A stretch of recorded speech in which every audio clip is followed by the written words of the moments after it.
God's mercy truly endures forever. We're going to go into the portion of the Torah that we're going to go into this Shabbat day will be Numbers, the 13th chapter, 13 and 1, to Numbers 15 and 41. That's Numbers 13 and 1 to Numbers 15 and 41. This is a portion of the Torah which we shall study and review meticulously, line upon line, precept upon precept, get understanding and wisdom by the grace of the Most High, which is in Hamashiach Yahushua. With that being said, let us get Colossians 3 verse 17. Let's open up the word, giving all praise to the Heavenly Father in the name of the Son. The book of Colossians, chapter 3, verse 17. Right. And whatsoever you do in word or deed, do all in the name of Hamashiach Yahushua, giving thanks to the Most High and the Father by him. Right. Always giving thanks to the Most High in the name of Hamashiach Yahushua. Give me Isaiah 33 and 6. Isaiah 33, verse 6.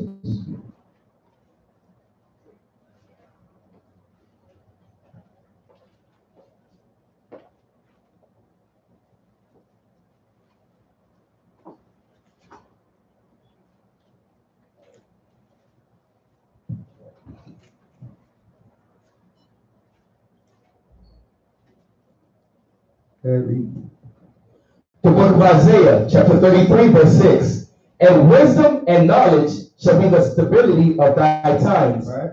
and strength of salvation. The fear of the Most High is his treasure. Right. So wisdom and knowledge shall be the stability of thy time. That's what's going to save you in these last days. And that's where the strength of your salvation is going to come. Through your ability to understand the time that you put in to study, to make yourself stable in the word of the Heavenly Father. All right? That's what's going to be the deciding factor. That's what's going to bring you, it's going to keep you steady in these last days. Read on. Read on. Verse 7. Behold, the valiant ones shall cry without. Right. The ambassadors of peace shall weep bitterly. Right. The highways lie waste. Mm-hmm. Wavering man despises the cities. Come on. He regardeth no man. Right. The earth mourneth and languisheth. Come on. Lebanon is ashamed and hewed down. Right. Sharon is like a wilderness, and Bashan and Carmel shake off their fruits. Right. So all this is bad times on the earth. But in the midst of bad times, what stables you? What keeps you on track? Right? It's the wisdom and knowledge and understanding of the Holy Scripture. That's what's going to stable you. That's the stability. That's your rock. That's what you rest on. Okay? You can't keep looking at everything that's going on around you, because it might look bad now. Guess what? It's going to be worse. Right? It's going to be more killing, more shooting, more hell on this earth. More perilous times shall come. But you got to concentrate on what? Your stability, which is by the word of the Most High and the commandments of the Heavenly Father. Okay? Being stable. All right? Read Ephesians 4 and 14. Ephesians 4 and 14.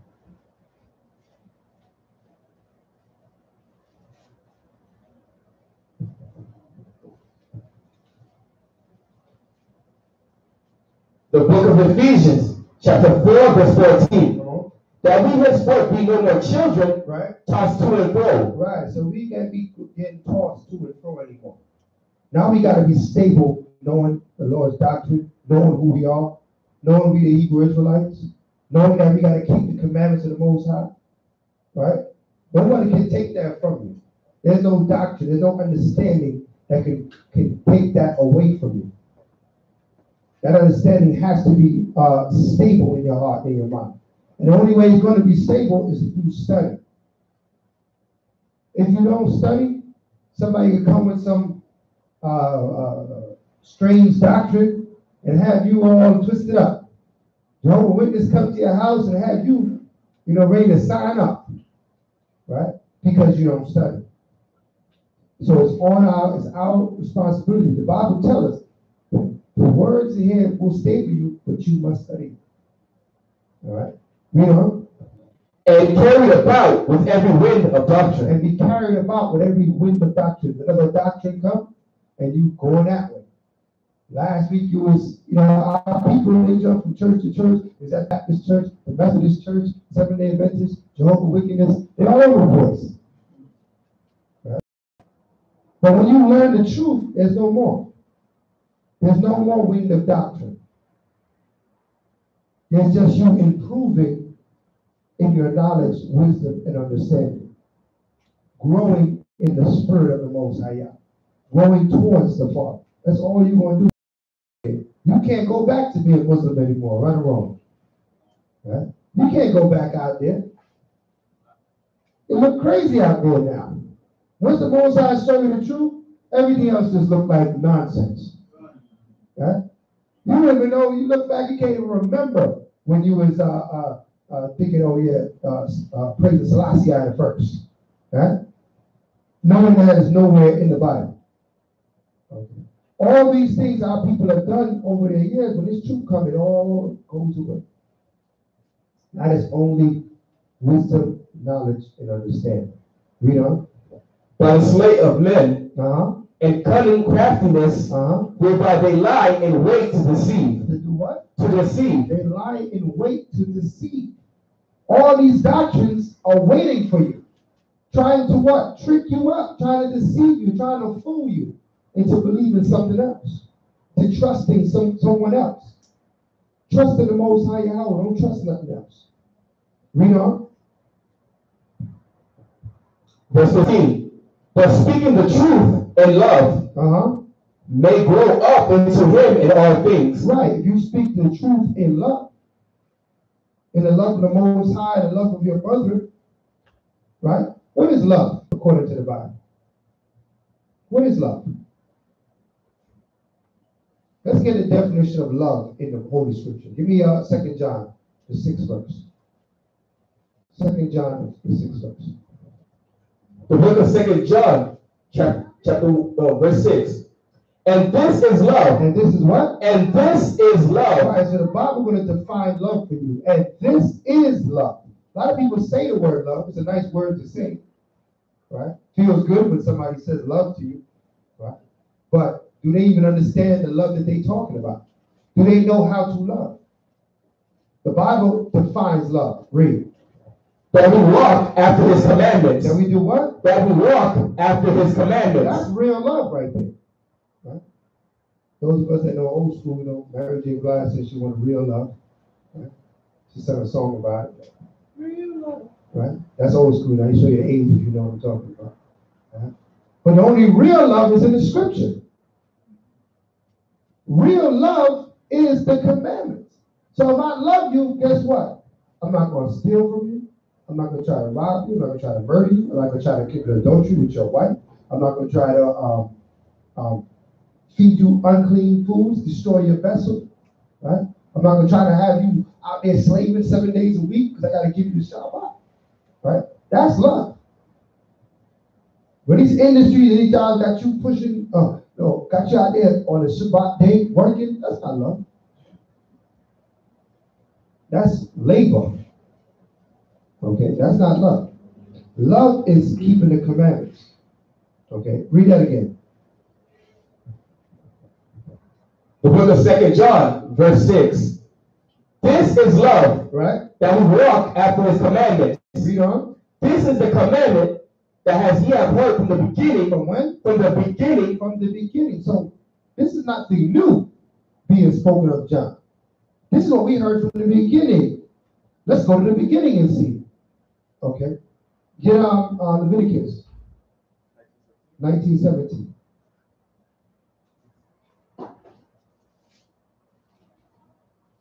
Leviticus 19:17. The book of Leviticus, chapter 19, verse 17. Read that. Thou shalt not hate thy brother in thy heart. Thou shalt not hate thy brother in thy heart. That means it's commandment that we can't hate one another. Everybody understand that? What does it mean to hate something? When you hate something, what do you do with it? What do you do when you despise it? You work and work. What do you do from it?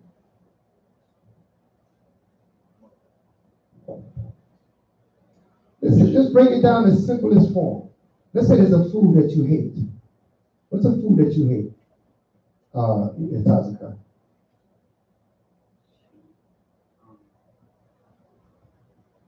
Did we eat everything out? All right, pork. Pork, okay. Now you hate pork, right? Right? I can't stand the smell of it. Right? Even if it's, I can't just, if they cook it up in there and I smell it, it's revolting. Right? You gonna go near it? Are you gonna deal with it? No, because you hate that stuff. Okay? You're not gonna have it around you. You're not gonna be in the midst of it because you hate it. Right? So when you hate something, you separate yourself from it. Everybody understand that? That's showing hatred. You hate something, you separate yourself from it. Okay? You don't be in the midst of it. Because you know you don't like it. I don't deal with this. I hate this. Remember, hate has its place as well as love. Right? In the churches, they taught us that God is all love. Is he really? Because he hates too. Every emotion you got, the Most High got. But when the Most High have it in order, we have it out of order. We hating the wrong thing, loving the wrong thing. We loving things that destroying us. We hating things that's good for us. We got it all mixed up and twisted up in our heads. Right? But the love and hate exists in every man and woman, and it has a place. We're going to prove that in a moment. Right, we're going to go there in a moment. Let's finish our Leviticus. The book of Leviticus, chapter 19, verse 17. Uh-huh. Thou shalt not hate thy brother in thy heart. Right? Thou shalt in any wise rebuke thy neighbor. Right, so when you don't hate your brother, you rebuke your brother or your sister. Right? What does it mean to rebuke? Correct. When we correct one another, that's love. That's not hate. Some people might say, oh, you hating on me. Why are you always hating on me? Why are you always telling me what to do? That's not hate, that's love. Because if I didn't tell you, then I would just let you go ahead in your sin. Right? You might know somebody that's got a drug, on drugs or something. To love that person is to tell that person, you got to get off these drugs. Right? To hate that person is giving the number to the nearest supplier. Right? That might be what they want, but that ain't love. That's hate. Why? Because you're continuing them in this destructive path. You're not pulling them from the destructive path. Everybody understand that? Read on.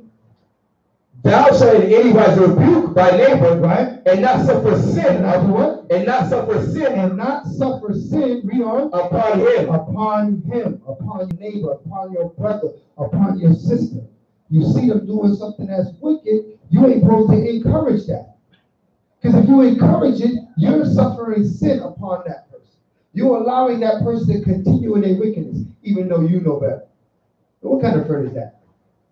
Huh? You're supposed to be a loved one, and you see somebody doing something wrong, and they're going to go deeper to the wrong, but you're not going to say nothing. That's none of my business. Okay?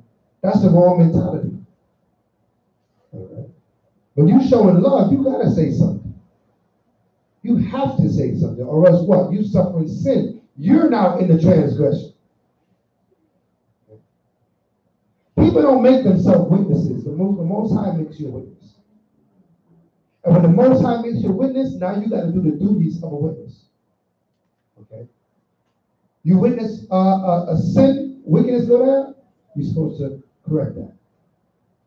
Especially if someone is a loved one, somebody that you know, somebody close to you. You can't go around and correct everybody because you would have that's all you would do. Right? But if it's a loved one, somebody you claim to love, you're supposed to let that person know, hey, listen, you can't do that. Okay. So this is the law from the beginning. Read on. Verse 18. Thou shalt not avenge nor bear any grudge against the children of thy people. Right? No grudges against thy brother and thy sister. Read on. But thou shalt love thy neighbor. Thou shalt what? Thou shalt love thy neighbor. See, it's law. Thou shalt love. That's law. Anytime you read thou shalt or thou shalt not, that's commanded in the Bible. Thou shalt love thy neighbor. That's why it says, when we read it in John, that this was a law given to you from the beginning. John is only reiterating what Leviticus said. There's no new spirit. There's no new law. There's no new God. The same God that's in Genesis is the same one in Revelation. It's the same one that we're dealing with today. All his laws stand. His word stands. His guidance stands.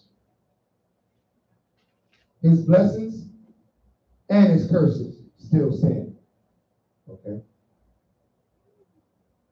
Go back to John 2. 2 John, verse 6. The book of 2 John, verse 6. And this is love, right? That we walk after his commandments. Come on. This is the commandment that as you have heard from the beginning. So now we understand what he meant by that.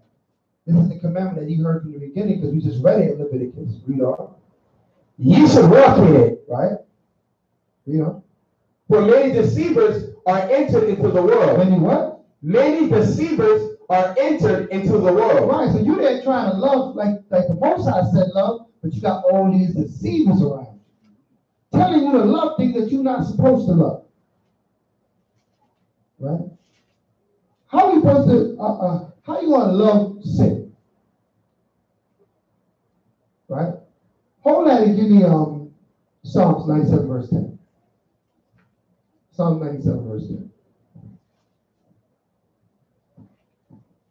These are simple concepts that get lost in society today.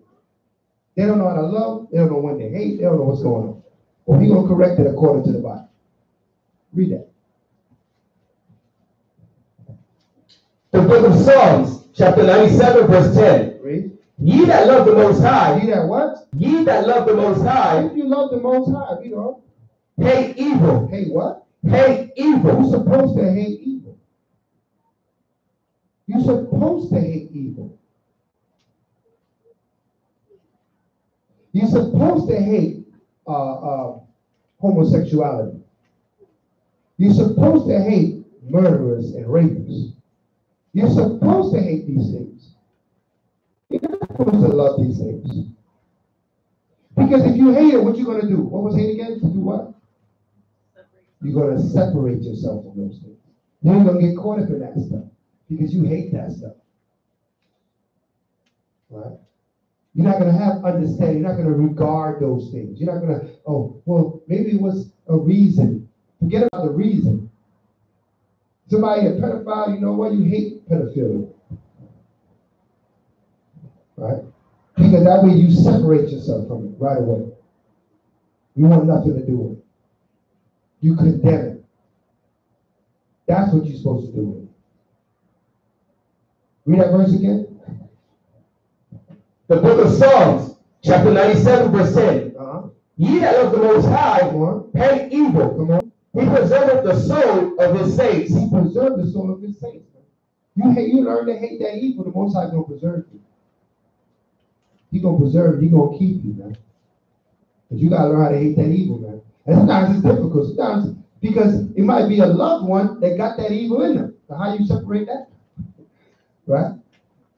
That's where things get a little complicated. But you know what? Your love of the Most High is going to show you what to do. And you're going to condemn those evil works.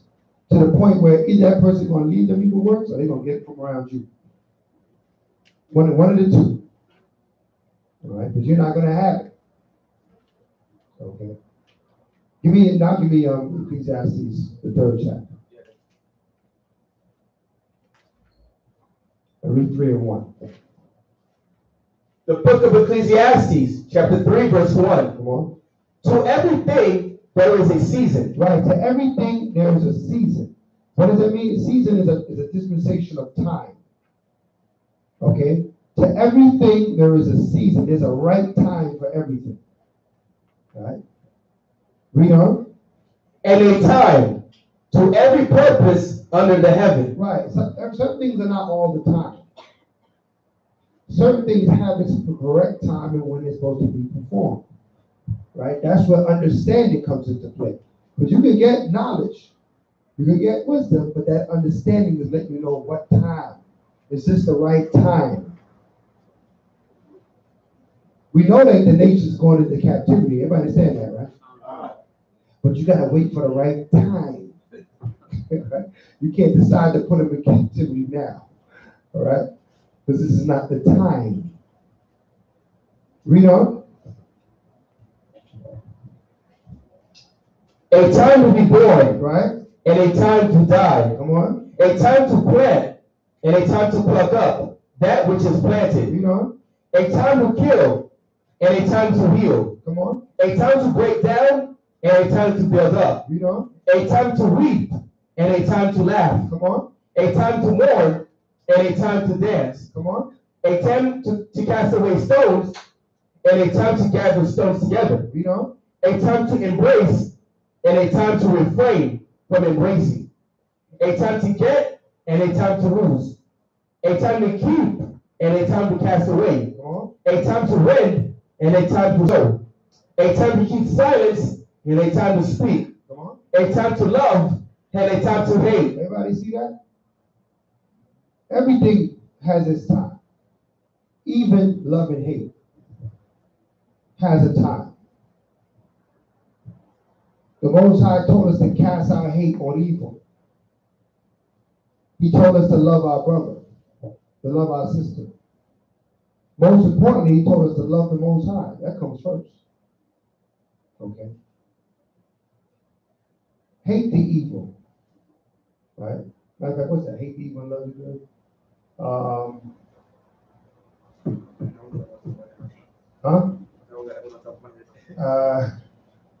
Is that Isaiah 5? Hate the evil and love the good? That's what I think it is.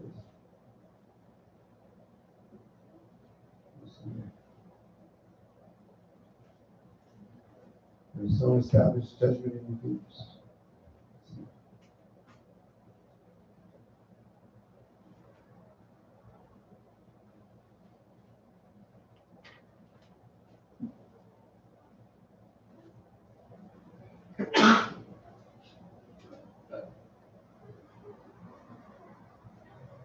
Amos 5:15. There it goes. Amos 5:15. Come. Amos 5:15. Get that real quick.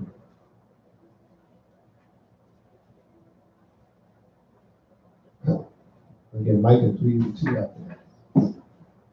5:2. Read that. The book of Amos, chapter 5, verse 15. Hate the evil. Do what? Hate the evil. That's instruction. Hate the evil. What you learn, what you're going to learn here at Light of Zion at this school is the difference between good and evil. The difference between righteous and wicked. But it's your job to hate the evil. We can't hate the evil for you. All right? You got to go, when you take this information, this knowledge, this understanding, when you go out these doors, make sure you hate the evil. That you're not glorifying nothing that's wicked. Right? That you separate yourself from wicked deeds and evil and sin and all these things. All that, separate yourself from it. Okay? Read. Hate the evil. Come on. And love the good. And do what? And love the good. What's good? How do we know the commandments are good?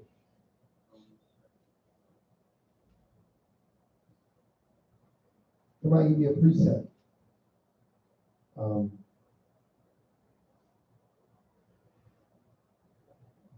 But not desire. 1 Timothy 1:8. Okay, let's give you that. The book of 1 Timothy, chapter 1, verse 8. But we know that the law is good. The law is what? The law is good. The law of Yahweh is good. The law that's written in the Bible is good. That can't be no more direct than that. 1 Timothy 1:8. The law is good. But maybe you need another verse. Romans 7:12. Look at Romans 7 and 12.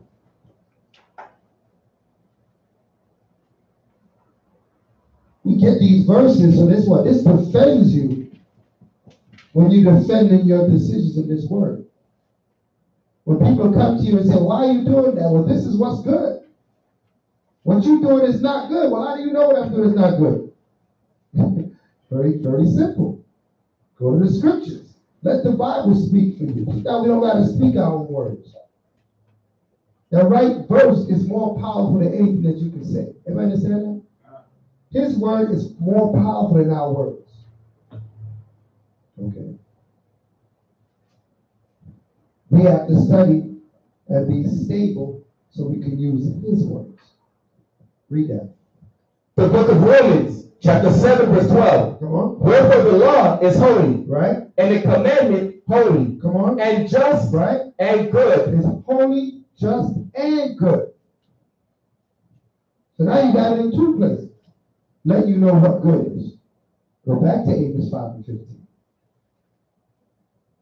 Let's finish that verse. Start from the beginning and finish that verse. Amos 5 and 15. Now I know we're going to go through a lot of scripture. I always tell people, make sure you have pen and paper, because we go through a lot of verses. All right? We're going to go back and forward. We're going to move through the scriptures. By the time you spend a few times here, you're going to be a scholar with all the books I have.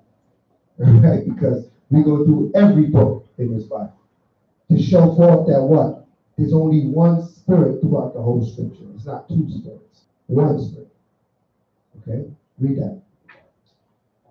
The book of Amos, chapter 5, verse 15. Come on. Hate the evil, right, and love the good. Come on. And establish judgment in the gate. Right, and establish judgment in the gate. What's your gate? What's in the front of your house? It should be a gate. That's your dwelling places. Your gate conforms to your dwelling places. Establish judgment. How do you establish judgment? This is right, that's wrong. The right gets rewarded, the wrong gets punished. Now you got judgment in your household. Very simple. You rewarding wrong, then what? Your household is out of order. Everybody understand that? Your household out of order, you reward wrong. You know what I'm saying? You know what I'm saying? Your child is a good thief, and you're like, yeah, man, go get that for me. Right? That's wicked. Your house is out of order. Okay? Read on. It may be that the Most High of hosts will be gracious unto the remnant of Yahweh. If you do this, then the Most High might be gracious unto the remnant of Joseph. Right? Which is talking about what? The northern tribes. Right? The Most High will, our brothers, the northern tribes, if they establish judgment in their house, you will see how the Most High will call them all back. It'd be beautiful. Just as we went over last night. The tribes coming all back together, all 12 tribes. But they got to establish judgment in their house, man. They can't be saying things that's wicked is good. All right? Give me Micah 3 and 2. The book of Micah, chapter 3, verse 2. Hold on, let me get a chance to get it, man. Move quick. Yeah. Micah 3 and 2. They gotta flip pages. They gotta get there. All right.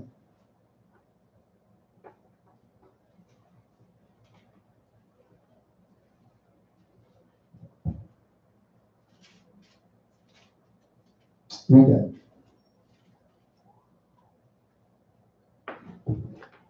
The book of Micah, chapter 3, verse 2.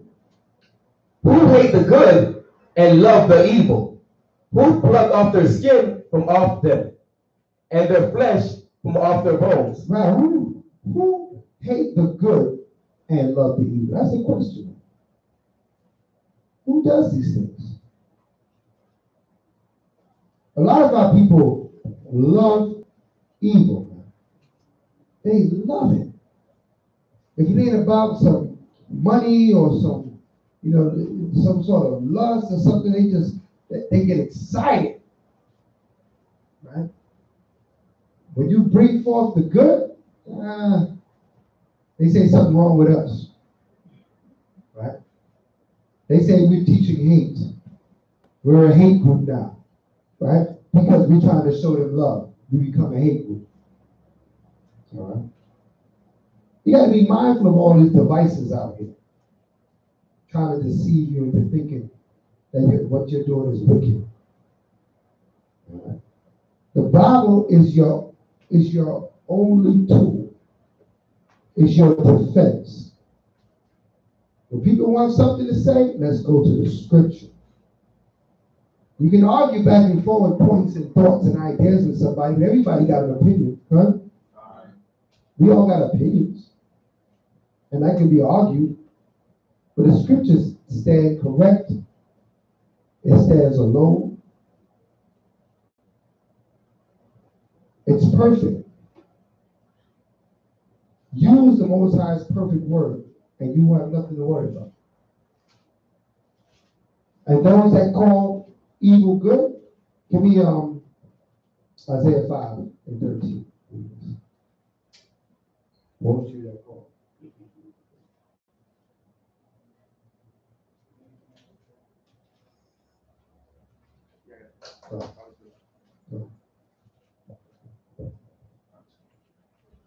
Isaiah 5 and 20. Isaiah 5 verse 20.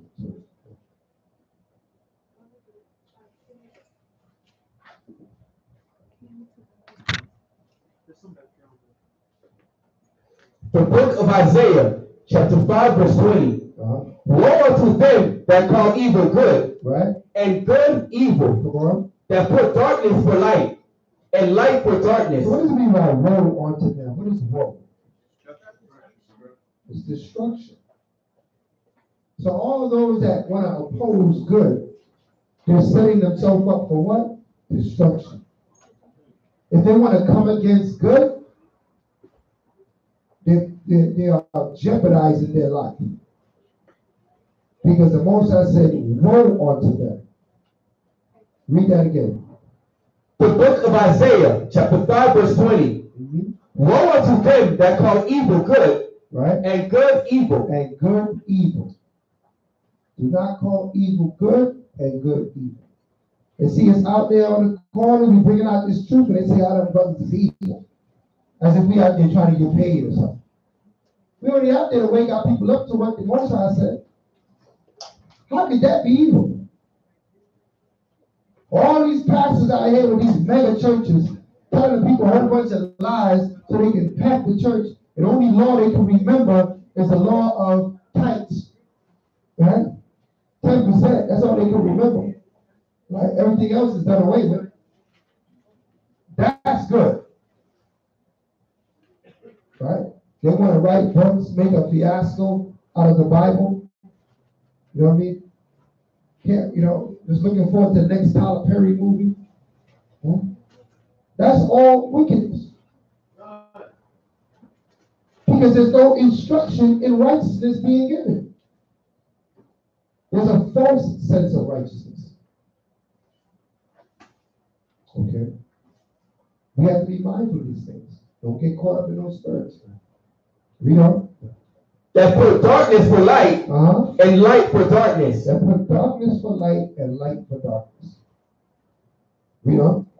That put bitter for sweet and sweet for bitter. We're in Isaiah 5, verse 21. Read on. Verse 21. Woe to them that are wise in their own eyes, and prudent in their own sight. Right. Wise in their own eyes and prudent in their own. Who's wise in their own eyes? What kind of people are wise in their own eyes? What does the Bible say? Who? That's always the answer to go to, right? Esau. No. Right? Give me Proverbs 14, verse 12.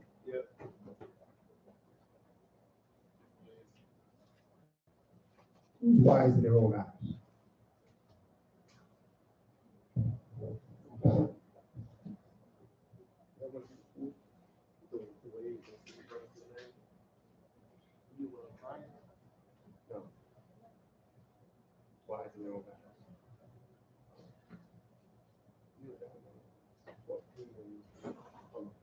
Read that though.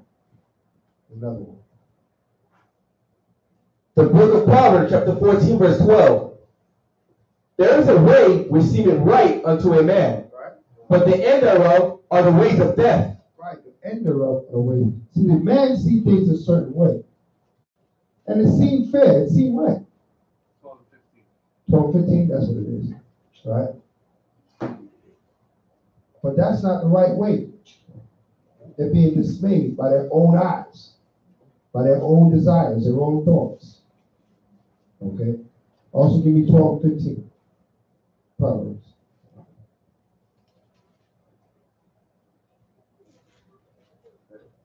All right, come. The book of Proverbs, chapter 12, verse 15. The way of a fool is right in his own eyes. Right, so a fool thinks are right in his own eyes. That's a foolish mentality. Oh, it seemed right to me, therefore it's right. You didn't look this up. You have no reference. You didn't search it out. You just, because, oh, it sounds right to me. Love is love, so I'm good with it. But what scripture is that? Right? That's what divides us from the other nations. That's how the Messiah, or the Most High, I should say, correction, the Most High divides us from the other nations by us knowing His will. All the nations do what they want to do, how they feel. Israel was given the Most High's will. So we can do things the way the Most High wants us to do. That's what divides us from the other nations. That's what makes us better than the other nations. Is that the Father chose us. If it's not for that, then it's no different from us than the other nations. Right? We are Gentile then. Right? Many of us were Gentile before this truth came to us. What was the difference between you and the guy that's next door? You did the same thing he do. But when the truth comes, and the Lord comes into your life, Torah is risen. Right? The writings, the prophets. Now there's a difference. Now there's no Thanksgiving at your house. Now there's no Halloween pumpkin in front of your house. Right? There's no lights on Christmas Day in front of your house. Right? When they come to your house, what they going to see on your door? What they see on your door when they come to your house? What's supposed to be on your door? The commandments. Right? That's law. We're supposed to put the commandments on your door. Everybody understand that? That's part of Torah. The commandments are supposed to be on your door. Right? If anybody ever see the little mezuzahs, like a little thing they screw up on the side of the door, that's to represent the commandments. Right? You see one outside the door of this sanctuary. You see it right on the side of the door, Jay. Okay? That represents the commandments. Or if you want to go, right? Commandments on the door. Right? The 10 commandments right on your door. Why not? So there's no confusion. When they see it, they go, oh yeah, okay, these people are not keeping it. There's no Santa Claus over here. Okay? They're keeping it. There's Torah over here. There's the Most High over here. There's God. There's a power of Yahweh. There's Creator over here. Over here, there's no Thanksgiving over here. Right? So we understand that dividing line that this Lord gives us, and we have to respect it. Only a fool want to be wise in his own eyes. Read that again. The book of Proverbs, chapter 12, verse 15. The way of a fool is right in his own eyes. Right? But he that hearkeneth unto counsel is wise. Read on. A fool's wrath is presently known. Right? But a prudent man covereth shame. Come on. He that speaketh truth showeth forth righteousness. Come on. But a false witness deceit. Come on. There is that speaketh like the piercings of a sword. Right? But the tongue of the wise is health. Yeah, but the tongue of the wise is health. Now, when you speak, you speaking life into people. When you speak, people are better from having a conversation with you. By having it spoken to you. Why? Because you're speaking Yah's words. You're speaking Torah. So you're bringing health when you speak. When the wicked speak, they're piercing. Right? They're hurting you. They're telling you evil things are good. That's confusion. We don't want that.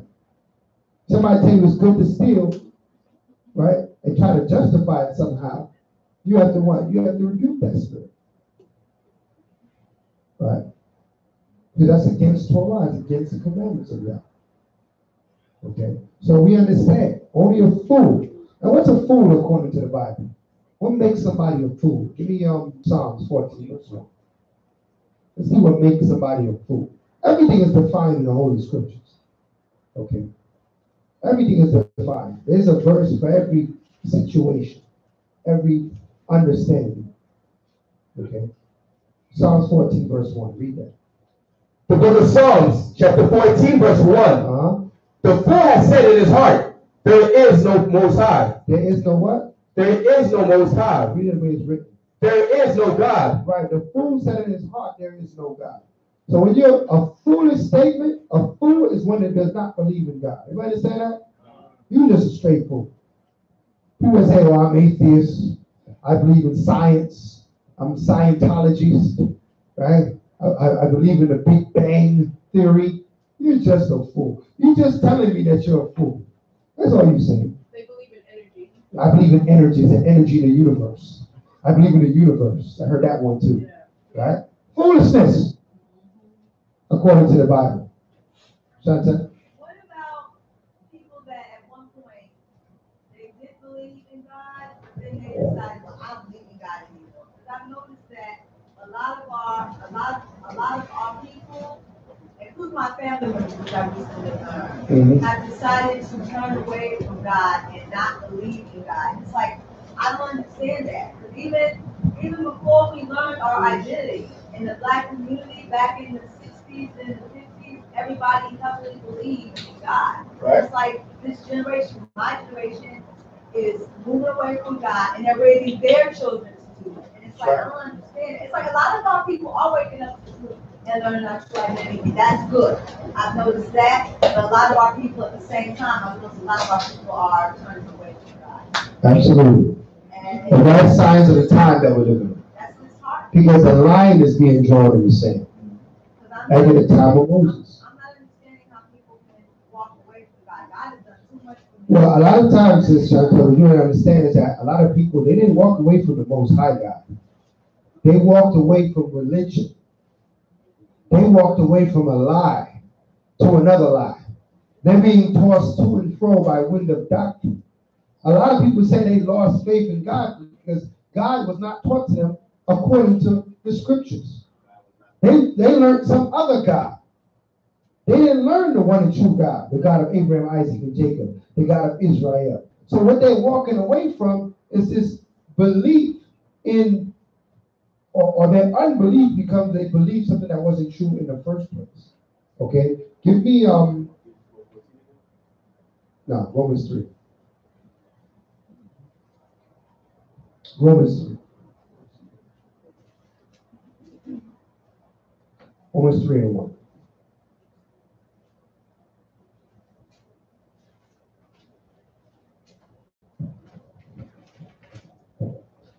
The book of Romans, chapter 3, verse 1. Come on. What advantage did it have the Jew? Right?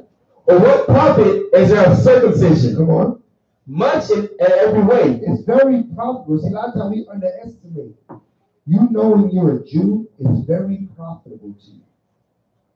The circumcision that you've been given is very profitable.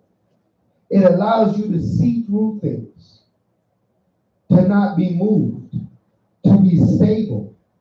Okay? Because a lot of our people are in religion, and in religion it's not solid. Right? It's based on how people feel. It's not based on what's written. Read on.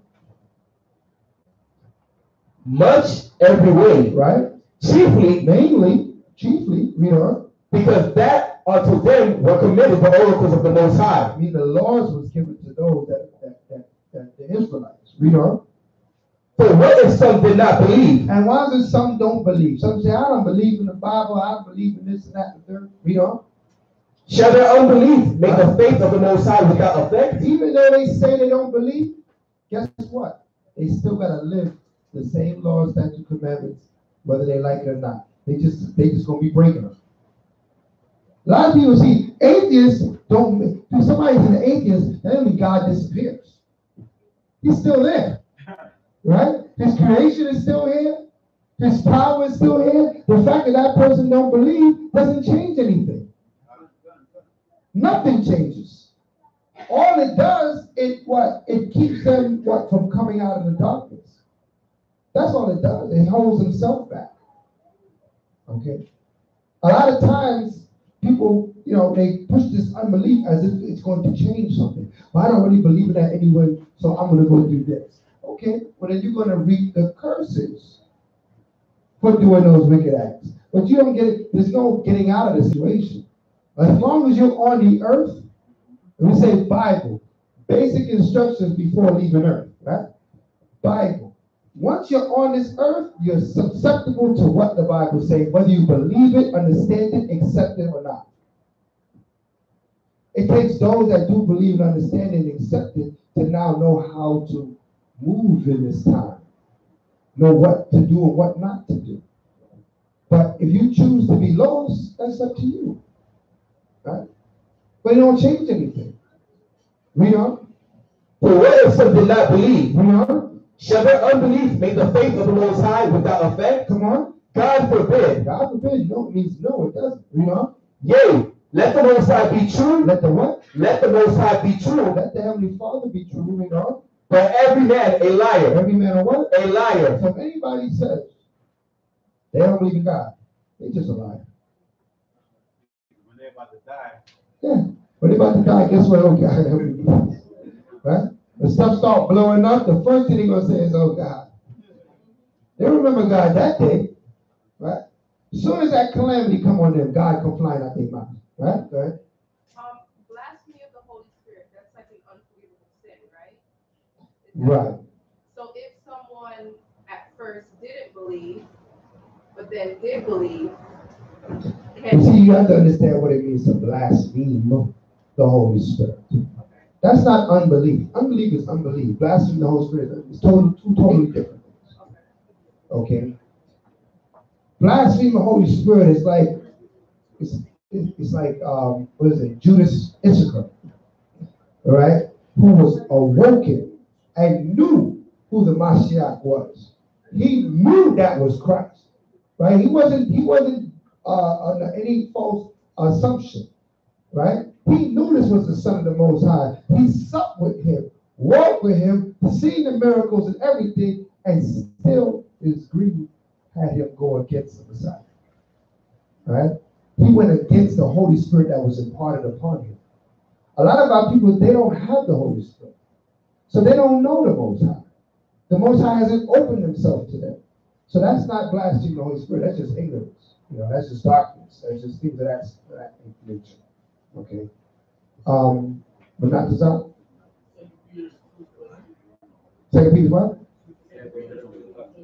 All right, come. That's a good one too. But give me the Second Peter first, and we'll get easy. Let's get some scripture.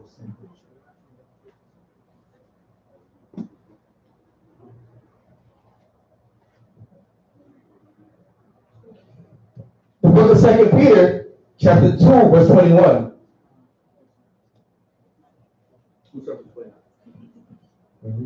The book of 2 Peter, chapter 2, verse 20. For if after they have escaped the pollutions of the world, right, through the knowledge of the Most High, come on, and of Mashiach Yahushua, come on, they are again entangled therein and overcome. Right. The latter end is worse with them than the beginning. Right. So what? You go back into the world from having the commandments, your last end is going to be worse than the beginning. So when you come in this truth, you can act like you should act like you forgot the word of the Most High. The Most High forget about you. Then what? Right? Then where is your place for repentance? All right? So you're lost because if you had the Spirit upon you and you walk away from the Spirit of the Most High. Okay? You're condemning yourself because there's no place for you to go. Read on. Verse 21. For it had been better for them not to have known the way of righteousness. Better that you didn't, the Spirit was never imparted onto you. Read on. Than after they have known it, right, to turn from the holy commandment delivered unto them. Right, they go back out, they act like the commandments, you don't know what's going on all of a sudden. Right? Totally forsake the commandments of the Most High God. Now anybody can fall into sin, but you repent. You repent and get yourself back together. But if you just go forth out into the world, forget about this truth. I'm a Baptist now. Where do you go to repent then? Where's your salvation? You left it. The road to your salvation, you left it. So how could you be forgiven? Okay. So that's me talking about you blaspheming the word of the Holy Spirit. You totally not dealing with the Most High no more. Okay. After having received the wisdom, knowledge, and understanding of the Most High. A lot of our people are ignorant. They don't know. They're learning. They're coming back. They get weak. They come back strong. That's a whole other story. Okay. Because all the time, if our people, when they get weak and they go back out, it seems like they go back out in the world. The whole time they out there, they know they're doing wrong. They ain't gonna blaspheme the Holy Spirit. They'll say something to you, but they ain't gonna blaspheme the Holy Spirit. The Spirit gonna be on them. They gonna be like, oh, I need to get back right. I need to get back right. Every day they're gonna say 20 times a day. They probably say it to themselves because that's how the Spirit is. It's in you. It's gonna keep nudging at you. It's gonna keep nudging at your head. You have to really blaspheme that Holy Spirit for it to stop and say, "Now I'm believing you don't want. Get out of here," and totally move away from the Spirit of the Most High. Okay. Now give me Ezekiel 18.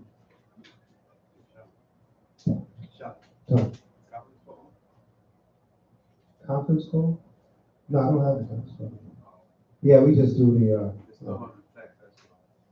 Oh, it is, isn't it? We got to do something about that. Thanks for bringing that up. we'll counsel on that and figure that out. We should put it back on if it's still on the text. So somebody can open it up. You know, it's been a long time. It hasn't been opened up. Huh? Yeah, you can open it up. If you call the number, they just open it up. Somebody might log on. You know, we got complacent with YouTube and we forgot about the conference call. Actually. Yeah. No, I'm glad you brought that up. Brother brought to my attention, we do have a conference call number that we used to use all the time. That was the way we used to broadcast the service, but now we use YouTube, and some of us put us on Facebook or whatever the case may be, but we need to do the conference call as well. So read 18. The book of Ezekiel, chapter 18, verse 24. Come on. But when the righteous turneth away from his righteousness and committeth iniquity, and doeth according to all the abominations that the wicked man doeth, come on, shall he live? Shall he live? That's the question. Read on. All his righteousness that he hath done shall not be mentioned. Now what happens? All his righteousness that he hath done shall not be mentioned. You turn from this righteousness, guess what? You go back into the wickedness, you have no place of repentance. That means all your righteousness is gone. Read on. In his trespass that he has trespassed, and in his sin that he has sinned, come on, and then shall he die. Shall he what? Shall he die. Right. So then you shall die. Why? Because why? You forsake the Holy Spirit. You totally gone. You left it all. Sis. So look at this way. So if somebody who actually believes in God and someone like you decide, I'm not believing, they can't turn away, they can't come back. But what God do they believe in? See, God is a general term, right? God means power, right? That's all that word means. God means power. What God do they believe? You see, the Holy Spirit is talking about the belief in Yahweh, in the power of Abraham, Isaac, and Jacob. Right? Whether you call him Yahweh, or you call him the Elohim, right? It's just the power of Abraham, Isaac, and Jacob. That's what this is talking about. There's many gods, but the gods of the nations are idols, right? Give me what do you call them?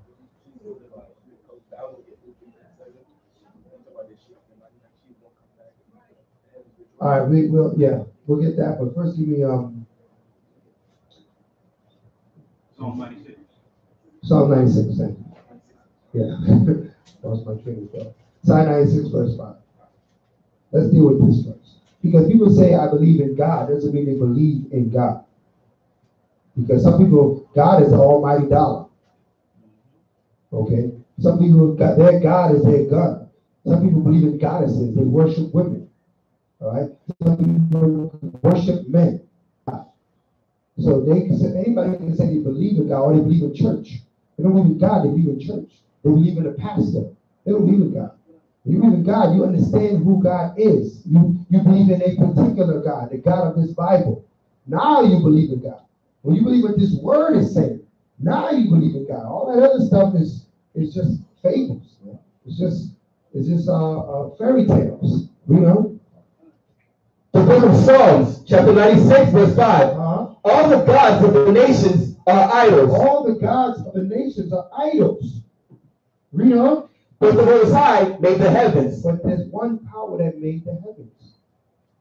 So all these gods that people claim to believe in, what God is that? Who's God? Right? The Chinese, they got a God. Right? They call him Buddha. Right?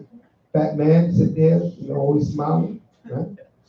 Probably high or something, Krishna, the East Indian got gods with all them arms and heads, and they got a whole bunch of gods. God's doing all kinds of things. God's washing clothes. God's walking down the street. They guys do a lot of interesting things. Even our brothers, I was out in San Diego, California, and I saw an Issachar. Oh, man.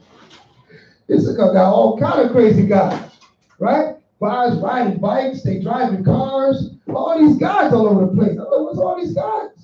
Because they joined to idols. That's not God. You believe in that? You don't believe in God. You have not yet known God. That's what it is. You're still ignorant to God. I forgot the name of the God. They have a name for all these guys. Right? Scriptures tell us that what our brothers and sisters of Northern tribe, they were joined to idols. Right? So they believed in all these different kind of Santeria, all kind of gods. That's not Yahweh. Okay? That's not the Most High. All right, so what you holding now? Tell me when you were happy for if you know. Yeah. Luke 15:7. Yeah, when someone comes back, they rejoice. Yeah, Luke 15:7. Open up what? Right, it was star instead of pound. That's all you changed from star. And then yeah. What? Read that, yeah. The book of Luke, chapter 15, verse 3. Yeah, Luke 15, verse 3. When it talks about 99 in the wilderness and go after that which is lost. Right, so what? If we're the Most High's people, right? Right? He said, which one of you having 100 sheep, and you have your 99 that are safe, and that one goes away, wouldn't you go after that one? Because he belongs to you. He's one of yours. Read on. Until he find it. Until he find it. Read on. And when he has found it, come on, he lays it on his shoulders, rejoicing. He pick him up and put him on his shoulders, and he rejoiced to the Most High. Read on. And when he cometh home, he calleth together his friends and his neighbors, saying unto them, rejoice with me, right? For I have found my sheep. For I have done what? For I have found my sheep. Because I have found my sheep. So the Most High is looking to get us back. Sometimes we might backslide or we might go out, but the Father is looking for us. He's looking to bring us back. All right, that's where we got to be. We can't be condemning anybody, but that we what? That we looking for our people to return to your house, return to the Most High. Okay. So in the case of what you asked me, Chantel, there's people that say they don't believe in God. They have yet to know God. You got to teach them God. You got to teach them the true power. They got to be woken up to the true knowledge and wisdom of not understanding. And then the Most High will rejoice. It's kind of hard to do that when you have people automatically, the moment you religion and believe in God, they automatically get offended. And then they verbally attack you and then just automatically accuse you of trying to cram your beliefs or religion down their throat. And it's like, I'm not trying to do that at all. I'm just telling you what I believe. That's right. You see what I mean? That's and right. People automatically just attack you and they're just you trying to cram your beliefs down. I'm like, no. I'm just telling you what I believe. Right. You see what I mean? So it's kind of hard to do that. It makes you not want to say anything to them at all, other than telling them what you believe. Well, you're not going to cast the Most High's pearls to swine. Okay? Yeah, I'm not trying Meaning to do that. that at all because it took someone. Well, actually, I saw it. But it's it's just that that's what I have experienced. People automatically getting offended, Right. and especially if it's another brother who, who decided they are atheists or don't believe in God or something like that. Okay. They automatically just get offended. Right. And it's like, well, you're gonna get offended. But I'll leave that to somebody who's more spiritually stronger. Matthew 5 and 10. Matthew 5 and 10. Okay. And you got, what you holding here? Luke 6 and 22. Oh, we're going to get Luke 6 and 22, then we get Matthew 5 and 10. There's scripture for every scenario and every situation. Okay. People get offended by the word, you know what? So what? A lot of things in life will offend you. People get offended by their light bill. You still got to pay it. All right? It's still coming next month. All right? So we don't care if you're offended or not. All right? The truth is going to come out regardless. Right? If you're that offended, well, then don't talk to me. That's all. Read that. The book of Luke, chapter 6, verse 22. Uh-huh. But they shall separate you from their company. They don't want you around because of what? Read on. And shall reproach you and cast out your name. Reproach you means argue at you and cast your name out as evil, talking about you doing something bad to them. Read on. For the Son of Man's sake. For whose sake? For the Son of Man's sake. Because you speak in Christ. Man, you blessed for that. If you're going to be hated for a reason, better be hated for that. Okay? That's a good reason to be hated for. Because you speak in Christ. Read on. Rejoice ye in that day. Do what? Rejoice ye in that day. You got to learn to be happy. Even though they speaking words against you that might sound hurtful. You got to be happy anyway. Right? Because you know you're fulfilling this prophecy right here. They speak evil against you because you giving them Christ. Amen. You know what I mean? That's the time for you to laugh. They be like, oh man, you always crying up down my throat. What you trying to force it on me? That's time to laugh and rejoice. That's all. Praise be the Most High. I'm in good company right now. Because they hated Christ, man. They didn't hang him on the tree because they loved him. They didn't crucify him because he was the greatest thing. And they wanted to see what he was going to do. No, they crucified him because they hated him. Israel chose Barabbas over Christ, which was a known murderer and thief. And they rather him to give him pardon before they would give Christ pardon. That's how they felt about him. Okay, that's some hate right there. Right? Read on. But behold, the reward is great in heaven. Uh-huh. For in like manner did their fathers unto the prophets. Exactly. So you're in good company. Your great reward is in heaven for that. Take that hate cheerfully. Right? Don't run from the hate. Sometimes you got to take a little hate, man, from the Most High. It's all good. You'll be okay. It's just words. Right? You got to toughen up. Right? Toughen up. If you want to ride, you riding with the Most High. Listen, the Father said he called you to be soldiers. Remember that. He didn't call you to love everybody to love you. A soldier, what occupation does a soldier, what occupation is that? What do soldiers do? They fight wars. They deal with conflict. So if the Father's calling you to be a soldier, guess what you're going to have to deal with? Conflict. If you don't want no conflict, you don't want to be no soldier, don't sign up. But you signed up because you believe the Most High called you. You took the calling. You received the message. So now you got conflict to deal with. People are not going to want to hear what you got to say. Oh, well. Right? Matthew 5 and 10. You're in good company with the prophets, with Christ. Take it cheerfully. Read that. The book of Matthew, chapter 5, verse 10. Blessed are they which are persecuted for righteousness' sake. Oh, that's beautiful, man. Blessed are they that are persecuted for righteousness' sake. Somebody came down on you because they believe in the truth. Man, that's a blessing. Suffer that cheerfully. Take it. Take it like a man, take it like a woman. Okay? Don't be scared to confess who you are. Even our children, man, our children, they in the school system, there's a lot of peer pressure. Sometimes they're afraid to confess who they are amongst their friends. You got to confess who you are.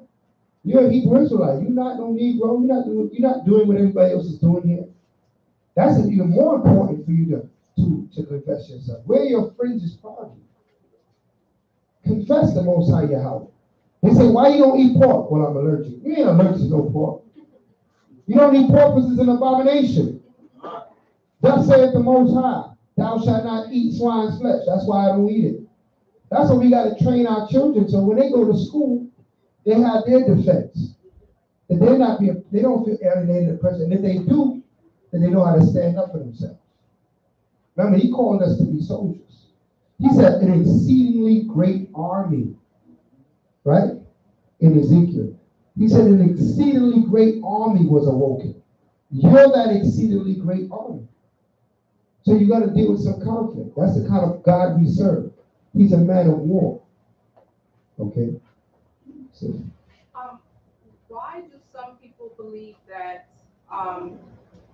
if you're under grace, you're allowed to eat like abominable foods, and like why do they think that the laws from this is Christianity. That's what Christianity teaches. It comes from Catholicism. That's why they believe that. Because a pastor told them that. And many pastors told them that. But is there a scripture that specifically says that, you should, because of Christ, you shouldn't, like where would the misconception come from? Oh, there's many scriptures. Yeah, Matthew 5 and 18. There's many scriptures they run to and twist it or not to make it believe that. It's on 1 Timothy 4 and Mark 7:14. Okay. We'll get 1 Timothy 4:4. The book of 1 Timothy chapter 4 verse 4. For every creature of the Most High is good, right? And nothing to be refused. Nothing to be refused. You know? If it be received with thanksgiving. If you just thank the Lord for it and you receive it, it's good for you. I'm sorry, what was that scripture? 1 Timothy 4:4. Right? And then what they say? And nothing to be refused. Read on. For it is sanctified. It is what? It is sanctified. See, they skipped that part. For it is sanctified. Wait a second. When did the Most High sanctify pork? Never. That's the part they skip of that scripture. So the very scripture that they go to, if you read it for yourself, you will see they're not really reading the whole scripture. They read one part and say, nothing to be refused. Therefore, they start cooking up those ham sandwiches. My God is good. Wait a minute. Did you read the rest of the scripture where it says it's sanctified? Because we're not to sanctify ourselves. The Most High got to sanctify us. Everybody understand that? What did he say about those that sanctify themselves? Give me Isaiah 66. And 16. Yeah. What did he say about those that sanctify themselves? Okay. They're not sanctified through the Spirit of the Most High Yahweh, through the word of the Heavenly Father. They're self-righteous. Right? Read that. The book of Isaiah, chapter 66, verse 17. They that sanctify themselves and purify themselves. They say, I'm washed in the blood. Christ has washed me in the blood. I don't have to worry about what I eat because I'm sanctified in Christ. Those that call on his name. Read on. And purify themselves in the gardens behind one tree. Come on. In the midst, eating swine's flesh. Eating what? Eating swine's flesh. Pork, hams, bacon, right? Brio, right? Read on. And the abomination. And the abomination. I didn't go into catfish and all that other stuff that you mentioned. Read on. And the mouse. And the mouse, that mighty cool. Right? Those who know what that is. Read on. Shall be consumed together. Shall be what? Shall be consumed together. The word consumed right there means to be burnt up. They shall be burnt up together. Why? Because they sanctify themselves. And they purify themselves. And they said, we are good, we are right. They didn't go to the Lord the Most High to be sanctified and be purified. They did it on their own accord. They shall be burnt up. When the Most High, when the Mashiach Yahushua makes his return. He ain't having it. Eating the mouse.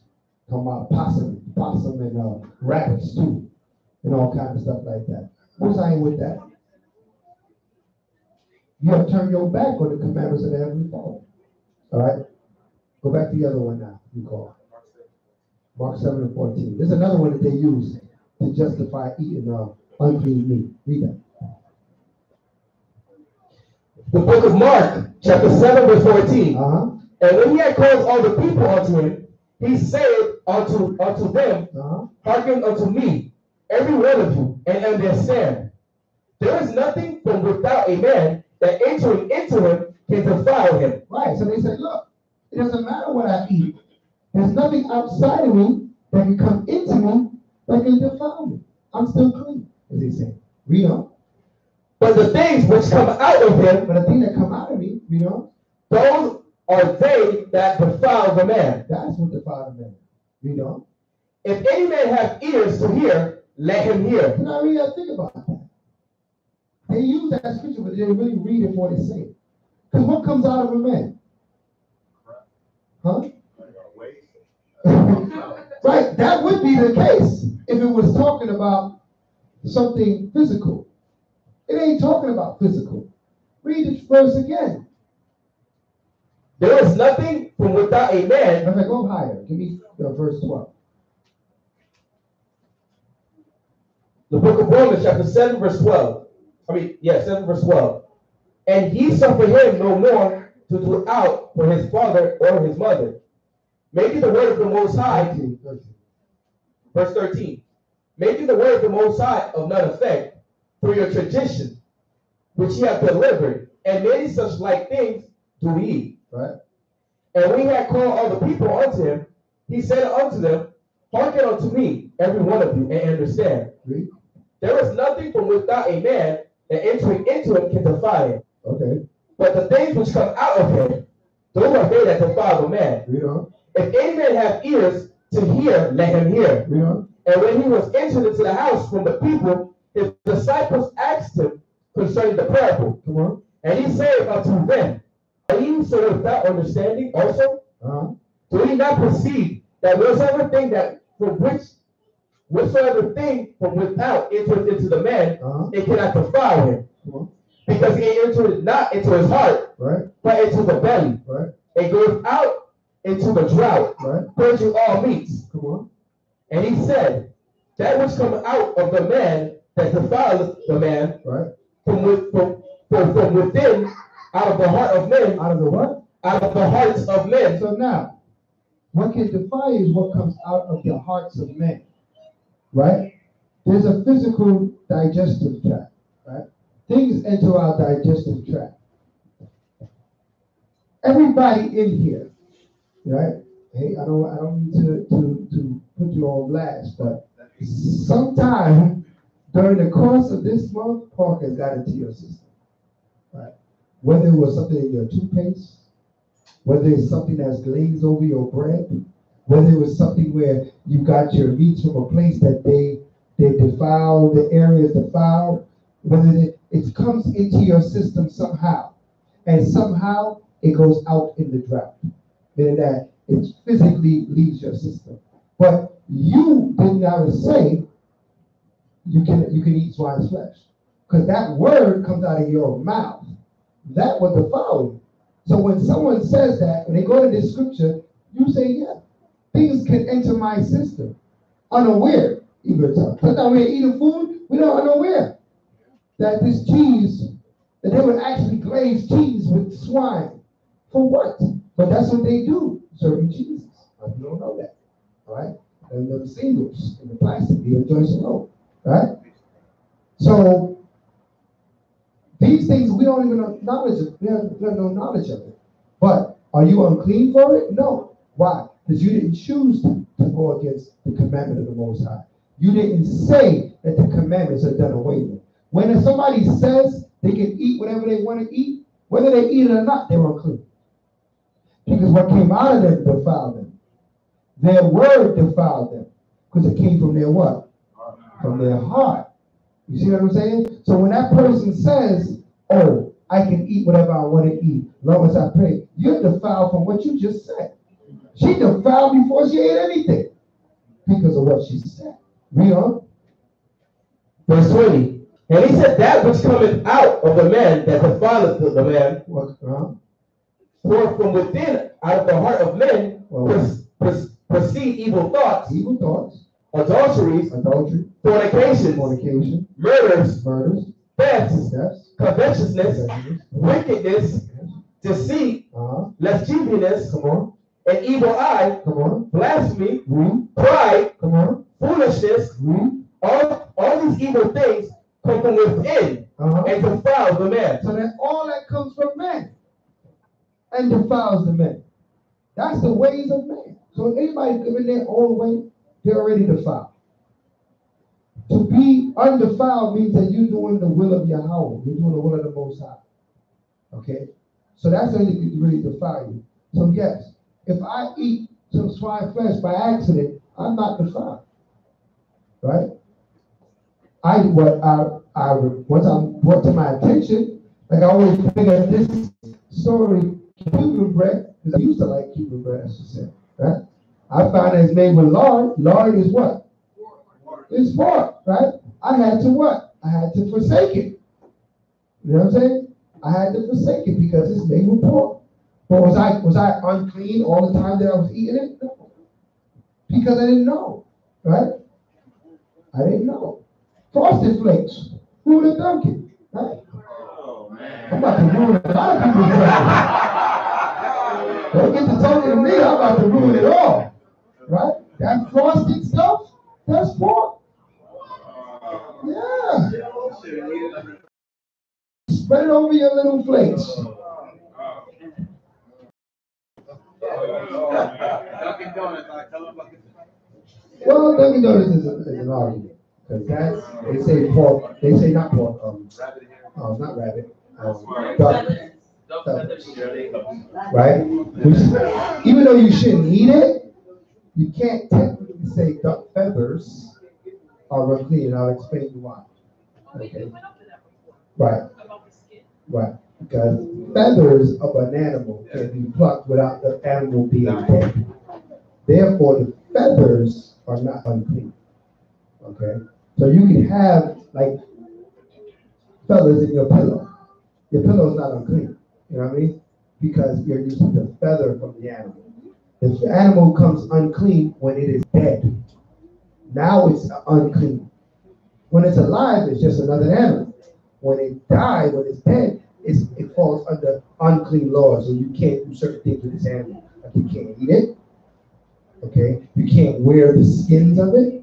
But the feathers can be plucked when it's yet alive. So we used to wear hairs of animals that we can't eat. Right? We have like what was Elijah known to wear? What kind of hairs? Camel hair, not the skin. The hairs. Can't wear the skin, but you can wear the hairs. All right? Attach it to another fabric or whatever the case may be. All right? So you have to understand that, although I don't perceive we should eat it, because I still don't eat Dunkin' Donuts bagels because they use duck feathers to formulate their bagels for whatever reason, right? But, it wouldn't necessarily be unclean. Okay? It wouldn't necessarily be unclean. Technically, it's not the duck itself. You know what I mean? So, but it's good to know. So I messed up your breakfast. No more Cuban bread with the butter. Listen, we all got to give up things, man. Sacrifice. Our sacrifice is worth it, man. You know what I mean? We sacrifice, I remember when we first came to, we didn't know marshmallows was one of the first things that hit us, right? Right? You eat no Lucky Charms, no Lucky Charms, man. Shut it down. Marshmallows. But then we found vegan marshmallows. Then we found vegan marshmallows made out of vegetables. And we use that when we go Pentecost and we go camping and stuff like that. All right, so we know that you find these things. When Dixie got that kosher section, they sell the marshmallows that are not pork, right? But the ones in your Lucky Charms, that's an abomination, all right? Or was that Rice Krispie treats that they make with the marshmallows all stuck together? Abomination. All right, we can keep going down the line. All right, so we got to be mindful of that. Because in Esau's industries, what you got to know, there's a practice that they use. They mix sugars with fat. That's how they glaze things. So you gotta be mindful. Anytime you see something glazed, 9 times out of 10 is sugars mixed with some sort of animal fat. Okay. Now, can they glaze without doing that? Of course. All right. They can use vegetable to get the sticky to glaze something. They can use it from fruits and from vegetables. There's restaurants that will tell you they can do that. Usually, when something is more expensive, they use vegetables or fruits for that glaze. Okay. What was that? What was that? The honey bun? Well, you better look twice at it. Because it's got to look at how much you pay for it. We gotta stop eating stuff that's cheap, man. It's cheap for a reason. It's cheap because it's garbage. That's why it's $1 and you're getting 12 of them jokes. Right? You're killing yourself. Right? When you get wisdom of what is high, you start to look at everything with a righteous eye. And so I say, wait a second, why is this cheap? Could it be that this is just garbage? Okay? Right? So you gotta be mindful. Y'all want to go to a little Chinese food restaurants in your neighborhood? Get a whole food, everything, drinking everything for 4 hours? For $3.25? What are you eating? Look at it again. Right? Look at that wing again. Look at the deformity in it. Okay? Look at that rice that they're selling you. Right? A lot of times they make it plastic rice, all kind of stuff. When stuff is too cheap, be aware. That's what I'm saying. Right? You know, when possible, eat organic if you can. Try to be more meticulous in what you eat, what you put in your vessel. I need to do a whole class on that. That'll take me some time. Right? That's just. What about Dunkin' Donuts is in collaboration with Baskin Robbins? What about the ice cream? The ice cream is already? Well, it's just ice cream. As far as I know, I'm not saying everything from Dunkin' Donuts is wicked. Don't get me wrong. I'm just saying, be mindful of what you're eating. Look at it. All right? Discern it. See what it's like. You have every right to ask, what's in this? You have every right to turn that thing on the other side and look at the ingredients. And see them words sometimes that the polybenzoid or whatever, look it up. If you question it, right? If you question it, look it up. Really, rule of thumb, and I just put it out there. Eat one ingredient foods, and you don't have to worry about that nonsense, right? If it's an orange, eat an orange. Don't eat orange flavored this and that, right? Because there's probably no orange in it. Okay? If you want something, what it is, eat what it is. Therefore, you don't have to worry about it. What's in there? Okay? Single ingredients foods that have 1 or 2 ingredients, not no 50 something ingredients in what you eat. And then you gotta wonder, what is all this stuff? Okay? So that's another topic for another class. Maybe we'll do health class on Friday. All right, they go into more in depth. They show you scripturally. That's all scripture too. We got scripture to back all that up. What to eat, what not to eat, how to eat, what to look for. There's scripture that covers all of that. The scripture say, give me health, or give me death. Okay, that's what the scripture say. So it's your duty to be healthy. Right? It's one of your duties on this earth to maintain your vessel. Okay. Your vessel don't belong to you. Your body belongs to the Most High. Everybody understand that? Your literal body belongs to the Father. Not for you to do whatever you feel like doing. All right? But like I said, another class. Let's get numbers. I'm not going to go no further into all these topics. Because I know I went in. I won't be able to dissect numbers as much as I would like to. But let's get into numbers so we can get through this portion. Numbers, the 13th chapter, the first verse. Chapter 13, verse 1.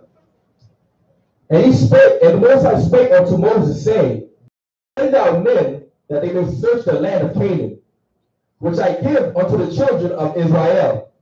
Of every tribe of their fathers shall he send a man, every one a ruler among them. Right, so what? We're in the wilderness at this point. Numbers in the Hebrew is bar, which means wilderness or the count. And we are coming towards our land. So they said he's going to send some scouts ahead to scout out the land of Canaan. The land of Canaan is where the land of Israel is. Before it was called Israel, it was called Canaan. Why was it called Canaan? Because the Canaanites lived there. That is partially of the land that was given to the children of Ham. All right, the children of Ham was given what is called Africa today. Okay, they were given from partial of the Middle East down to Africa was given to the children of Ham.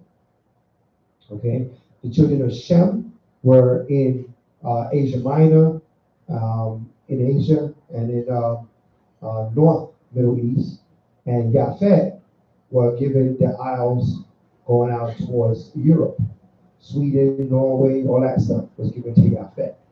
All right, this is the original how the three sons were separated. Of course, in process of time, people moved around, but we're going according to Genesis, the 10th chapter, how they separated the people, how the Most High divided the people. Okay, so right here, we're coming out of Egypt, which was a land that was given to also the children of Ham, which is in the continent of Africa, right? And we're going up out of Egypt, crossing the Red Sea. We're crossing an area today is called Syria, right? But then was Sinai, and we crossed Sinai, and we're heading up towards Israel, which is Israel today, but at that time was Canaan. Okay, the land was called the land of Canaan. All right, read on. The book of Numbers, chapter 13, verse 3. And Moses, by the commandment of the Most High, sent them from the wilderness of Paran. All of those men were heads of the children of Israel. And these were their names: of the tribe of Reuben, Shammua, the son of Zakur; of the tribe of Simeon, Sharthat, the son of Hori; of the tribe of Judah, Caleb, the son of Jephthah; of the tribe of Issachar, Igo, the son of Joseph; of the tribe of Ephraim, Oshia, the son of Nun; of the tribe of Benjamin, Palti, the son of Raphu; of the tribe of Zebulun, Gadiel, the son of Sadi; of the tribe of Joseph, namely of the tribe of Manasseh, Gadi, the son of Susi; of the tribe of Dan, Amiel, the son of Gamali; of the tribe of Asher, Sethur, the son of Michael; of the tribe of Naphtali, Nabi, the son of Vasti; of the tribe of Gad, Joel, the son of Vashi. These are the names of the men which Moses sent to spy out the land. And Moses called Oshia, the son of Nun, Jerushua, and Moses sent them to spy out the land of Canaan, and said unto them, Get you up this way southward, and go up into the mountain, and see the land, what it is, and the people that dwell therein, whether they be strong or weak, few or many, and what the land is that they dwell in, whether it be good or bad, and what cities they be that they dwell in, whether in tents or in strongholds, and what the land is, whether it be fat or lean, whether there be wood therein or not, and be ye of good courage, and bring of the fruit of the land. Now that the time was the time of the first ripe grapes. Right, so it's the time period of the first ripe grapes.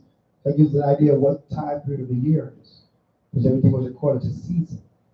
All right, so what? The time for the ripe grapes to start growing in, and he said, go there and what? Give us census of the land. Scout the land out. Let us know everything that you see.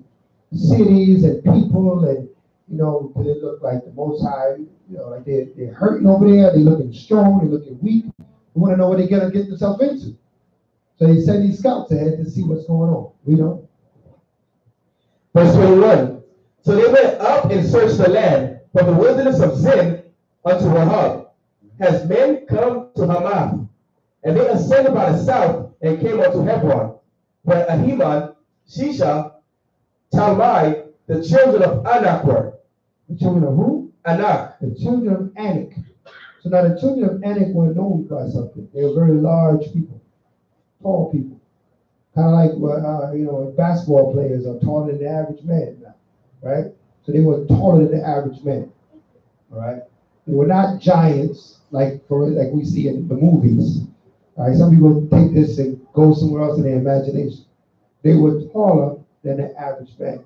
Therefore, they were known to be giants because of their height, but they weren't like trees walking around. Okay, they were a little bit taller than the average man. So now, if Shaq was up in here, we'd be looking at him like he's a what? A giant, right? Right? Shaq compared to Yatazaka would be a giant, right? Right? I mean, right? That would be a giant. He got you by a whole lot of feet. All right. So you gotta imagine if you had to fight Shaq, it would be a bit of a problem. All right. So, right, the chances are that you would not win this battle. Okay. So this is the children of Anak were known for. They're very large people. All right. Read. Now Hebron was built 7 years before Zohan in Egypt. And they came unto the brook of Eshcol, and cut down from thence a branch with one cluster of grapes, and they bare it between two upon a staff. And they brought of the pomegranates and of the figs. So they brought grapes, pomegranates, and figs from the land of Canaan, from near the land of Canaan. But they weren't trying to go up in there. They were just scouting it out. Read on. The place was called the brook of Eshcol, because of the cluster of grapes which the children of Israel cut down from thence. Right. And they returned from searching of the land after 40 days. Right. And they went and came to Moses and to Aaron and to all the congregation of the children of Israel unto the wilderness of Paran to Kadesh, and brought back word unto them and unto all the congregation, and showed them the fruit of the land. And they told them and said, we came unto the land whither thou sent us, and surely it flows with milk and honey, and this is the fruit of it. Nevertheless, the people be strong that dwell in the land, and the cities are walled and very great. Moreover, we saw the children of Anak there, and the Amalekites dwell in the land of the south, and the Hittites, and the Jebusites, and the Amorites in the mountains, and the Canaanites dwell by the sea, and by the coast of Jordan. Right, so what? These are all the children of who?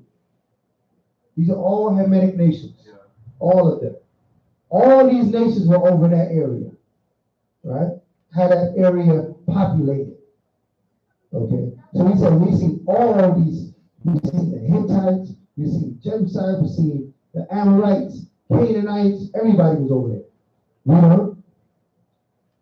Verse 30. And Caleb stilled the people before Moses, and said, let's go up at once and possess it. Right? For we are well able to overcome it. See, now Caleb was about it. Caleb was about that drama right now. He said, listen, let's go do this. I don't care what you saw there. Let's go get them. Let's go possess that land. He wasn't scared.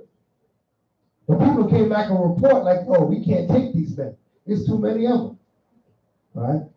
But Caleb had that heart, man. Right? He had that heart. He had that leadership ability to say, no, we're going to go take this. He trusted the Most High. All right? It didn't matter that they were outnumbered or outgunned or out-harnessed. He was going for it. Okay? You know? But the men that went up with him said, we be not able to go up against the people. Right? For they are stronger than we. But they are what? But they are stronger than we. Right, so the other people, all the other the heads that went with it, the other 12, they came back like, I don't know, man. They stronger than us. I don't think we can do it. There's too many of them. Right? They were faint-hearted. But Caleb was not. All right? Caleb was more like LeBron going against Golden State. You know he can't beat them, but he gave a good try. Right? He said, at least we should try. Right? Let's give it our all. All right? Read on. A little sports. Read on. Verse 32. And they brought up an evil report of the land which they had searched unto the children of Israel, saying that the land through which we have gone to search it is a land that eateth up the inhabitants thereof. Read on. And all the people that we saw in it are men of great So stature. they talking about the land will kill us. If the land don't kill us, the people gonna kill us. So they came with a report of straight fear. Right? They said the land eats up people. What are you talking about? Right? What's wrong with you guys? They just came back scared. I don't know what. Right? Read on. And there we saw the giants, the sons of Anak, which come of the giants. Right? And we were in our own sight as grasshoppers. And we saw, and so we were in their sight. You see what I'm saying? Now they see they tall and they saw they like grasshoppers. Right? They over exaggerate. Right? You think they over exaggerating? A grasshopper to a man? Really? Really that much taller than you? Let me show you like the difference between Israel and the sons of Anak. I want you to stand up and touch. Brother, what's your name in the hood? TJ? TJ, stand up, TJ. Right? What's that next to me? Seeing things like, oh my gosh, you're so big, right? Read on. The book of Numbers, chapter 14, verse 1. Come on. And all the congregation lifted up their voice and cried, and the people wept at night. Right? And all the children of Israel. So the people started crying. They caused mass hysteria now. Everybody started getting nervous hearing their report. Just hearing what's going to go down. They saw, oh my God, we're going to die. Right? They started, they're quick to turn on Moses. They start looking at Moses. Oh, really, Moses? Right? So will you put us in there now? Right? Read on. And all the children of Israel murmured against Moses, right, and against Aaron. Right? And the whole congregation said unto them, come on, with the Most High that we had died in the land of Egypt, right? Or with the Most High, we had died in the wilderness, come on, or whether had the Most High brought us unto this land to fall by the sword, right? That our wives and our children shall be prey. Right? Were it not better for us to return into Egypt? Right. So they said, man, we could have died in Egypt. We could have died in the wilderness. You brought us all the way here to die now. So they didn't even think that there was no way for them to capture this land. After hearing the report from the scouts, they gave up the ghost, as they said. They gave up the spirit. They didn't have no faith. Their faith was dwindling. Read on. And they said one to another, let us make a captain and let us return into Egypt. But I just said, man, Moses, we done. That's it. We tired of this. Let's make a new captain. We leaving. We going to Egypt now. We going back home. Now Egypt is home all of a sudden. All right? Read on. That's Israel, boy, I tell you. Then Moses and Aaron fell on their faces before all the assembly of the congregation of the children of Israel. And Joshua, the son of Nun, and Caleb, the son of Jephthah, which were of them that searched the land, rent their clothes. Right?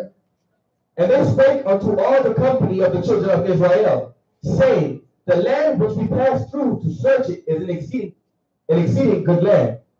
And the Most High delight in us, he will bring us into this land, right, and give it us a land which floweth with milk and honey. Come on. Only rebel not ye against the Most High, neither fear ye the people of the land. Come on. For they are bread for us. They are what? They are bread for us. They want to eat them up. They bread for us. Don't fear these people. Let's go get this land. Okay, so he's telling man, don't be afraid. Sometimes, you be fearful in this walk, to do the will of the Most High. But the Most High like to put you up against obstacles that seem larger than yourself. Right? But he wants to see your faith. Is anything too hard for the Father to do? No. So what you worried about? Read on. They are bread for us. The defense is departed from them. And the Most High is with us. Fear them not. Right. For all the congregation, they stoned them with stones. And the glory of the Most High appeared in the tabernacle of the So congregation. the congregation, they had it with so it was so sick of Aaron and Moses, right? They went and started getting stoned. They about to stone Aaron and Moses, man. They're like, you know what? We're done with these guys, right? All this faith talk, all this talk of the Most High, and He's going to deliver us. Matter of fact, all the miracles that have been done thus far have been done by the Most High through Moses and Aaron. But they forget that. A lot of our people are quick to forget this, thinking that they're leading them into some sort of destruction. True, they let their fear take over their mind and their spirit. All right, so we got to be mindful of this. We see in this thing, but we'll make sure that we're not moving in this spirit.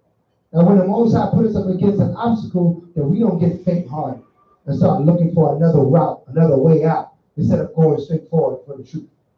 Okay, read on. And the glory of the Most High appeared in the tabernacle of the congregation before all the children of Israel. And the Most High said unto Moses, how long will this people provoke me? And how long will it be ere they believe me? Right. For all the signs which I have showed among them, I will smite them with the pestilence and disinherit them. Yeah.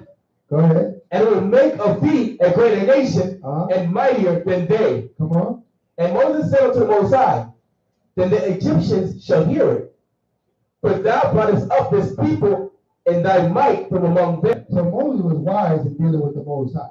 Because Most High said, you know what, I'm tired of these people. I'll kill them all. And I'll raise up a new nation to you, a strong nation. These people are the worst. Right? He said, I'll disinherit them. They're the worst. I can't stand Israel. He couldn't stand you at this point. Most High could not stand us at this point. Right? But Moses spoke in our behalf. Even though, Moses was having a hard time with us as well. He spoke up on our behalf. He said, man, if you do this, the Egyptians are going to be right. Because remember, the Most High put all those plagues in Egypt just to do what? Just show what?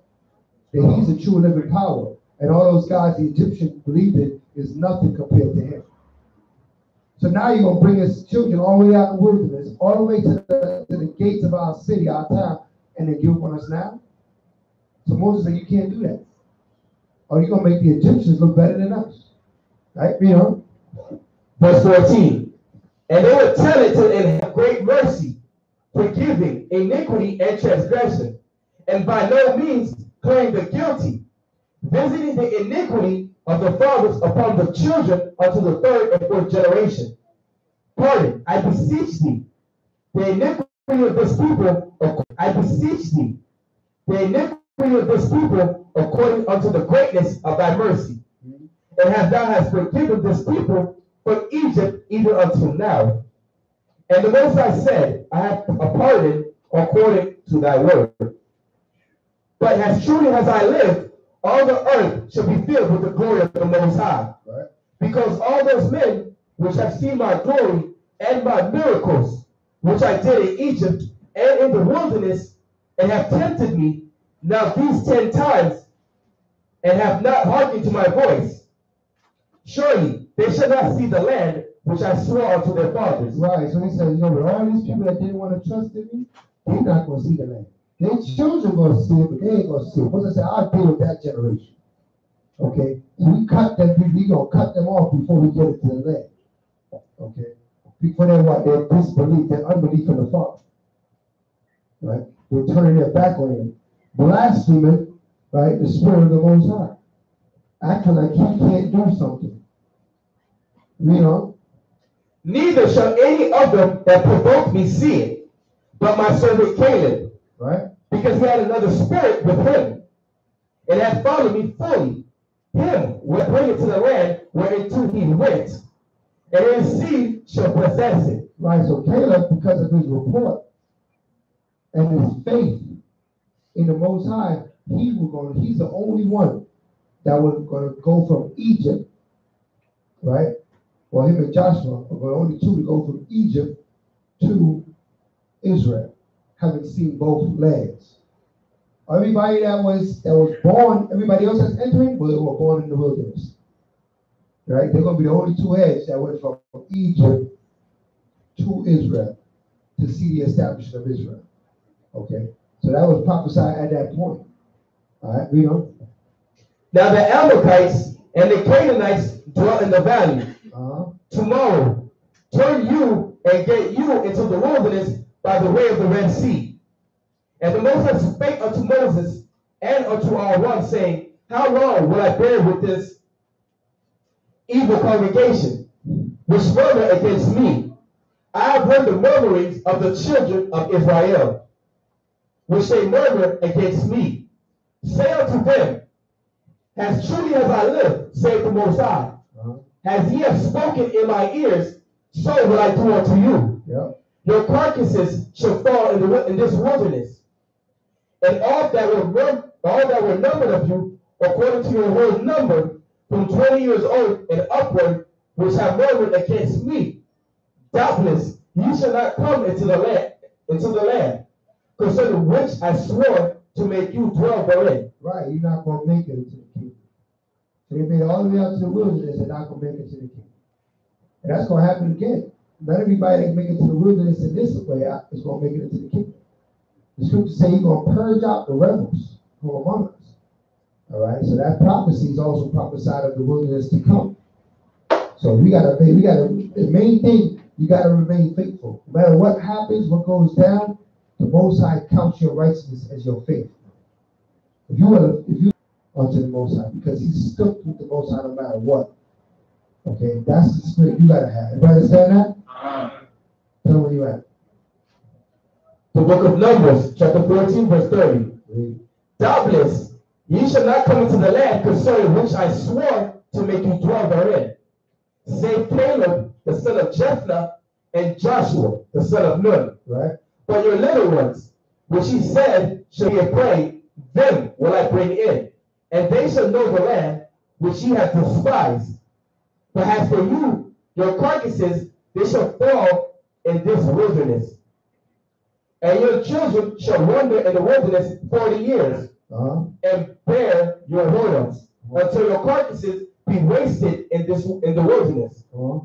After the number of the days in which you have searched the land, even 40 days, each day, after the number of the days in which you have searched the land, days, each day for a year, shall ye bear your iniquity. A year shall ye bear your iniquity. Even 40 years, and ye shall know my breach of promise. I, the Most High, have said, I will surely do it unto all this evil congregation that are gathered together against me in this wilderness. Okay. Just like a lot of people, when you come out of the world, they're trying to get you to go back out to the world, back out to religion, back out to all these things. Why? They fear your faith. But don't let their fear quench your faith. Everybody understand that? Read. Verse 37. Even those men that did bring up an evil report upon the land died by the plague before the Most High. Read. But Joshua the son of Nun and Caleb the son of Jephthah, which were of the men that went to search the land, lived still. Right. And Moses told these sayings unto all the children of Israel. And the people mourned greatly. And they rose up early in the morning and gat them up into the top of the mountain, saying, lo, we be here, and will go up unto the place which the Most High hath promised, for we have sinned. And Moses said, wherefore now do ye transgress the commandment of the Most High? But it shall not prosper.